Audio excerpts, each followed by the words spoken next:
Hello, இந்த வீடியோவை skip பண்ணாமல் பாருங்கள். ரொம்ப வேல்யூபிளான இன்ஃபர்மேஷன்ஸ்லாம் இருக்குது. உங்கள் பிஸ்னஸோ இல்லை உங்கள் ப்ராடக்ட்டோ நல்ல பப்ளிக்கிட்ட ரீச் ஆகணும்னா நீங்கள் எந்தெந்த மாதிரி ஸ்ட்ராட்டஜிஸ் ஃபாலோ பண்ணுவீங்க? சில பேர் ட்ரெடிஷ்னலாக போவாங்க, அதாவது நியூஸ் பேப்பர், மேகசின்ஸ், டிவி ஆடு, ரேடியோ ஆடு, வால் போஸ்டர் இந்த மாதிரி. சில பேர் கொஞ்சம் டிஜிட்டலைஸாக போவாங்க, ஃபேஸ்புக்கு, இன்ஸ்டாகிராம், யூடியூப்பு, கூகுளில் அந்த மாதிரி. பட் இதெல்லாம் விட இன்னொரு ஸ்ட்ராட்டஜி ஒன்று இருக்குது. அது உங்கள் பிஸ்னஸை என்றைக்குமே டாப்பில் வச்சுருக்கோம். அதுதான் கே ஃபேக்டர்.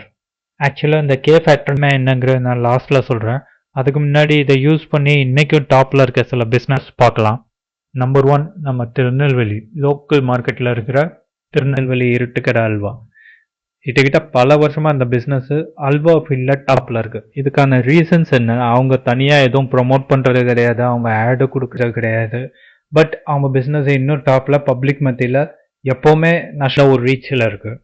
இதேமாரி நெக்ஸ்ட்டு பார்த்தீங்கன்னா பட்டு புடவை எடுத்துக்கோங்க. இன்றைக்கி வேர்ல்டு ஃபுல்லாக காஞ்சிபுரம் பட்டு புடவைக்கு தான் வேல்யூ அதிகம்.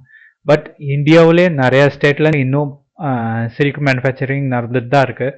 காஞ்சிபுரத்துக்கு உண்டான ஒரு குவாலிட்டி எங்கேயுமே கிடையாது.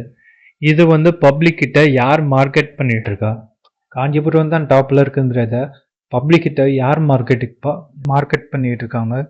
இதேமாரி இன்னும் நிறைய இருக்குது. பிரியாணினா ஹைதராபாத், மக்ரூன்னா நம்ம தூத்துக்குடி, ஆப்பிள்னா ஊட்டி.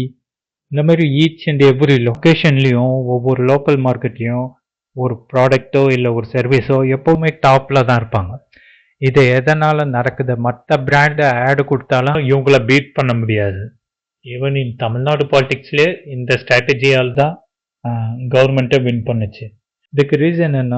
ஃபர்ஸ்ட் ஆஃப் ஆல் உங்கள் பிஸ்னஸோ ப்ராடக்டோ அதை யூஸ் பண்ணுற கஸ்டமர்கிட்ட அன்ஃபர்கெட்டபிள் எக்ஸ்பீரியன்ஸ் கொண்டு வரணும்.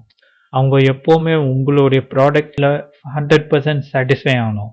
இந்தமாரி அவங்க சாட்டிஸ்ஃபை ஆகிட்டாங்கன்னா அவங்கள பார்க்குற ஈச் அண்ட் எவ்ரி பர்சன்ஸ்க்கு அவங்களே ஆட்டோமேட்டிக்காக அதை ரெக்கமெண்ட் பண்ண ஆரம்பிச்சிருவாங்க. அதுதான் கே ஃபேக்டர் மார்க்கெட்டிங். பிகாஸ் ஒரு கஸ்டமர், சாட்டிஸ்ஃபைடு கஸ்டமர் 10 பேர்கிட்ட ரெக்கமெண்ட் பண்ணாலே போதும். அந்த ஈச் 10 கஸ்டமர்ஸ் இன்னொரு 10 பேர்கிட்ட ரெக்கமெண்ட் பண்ணுவாங்க.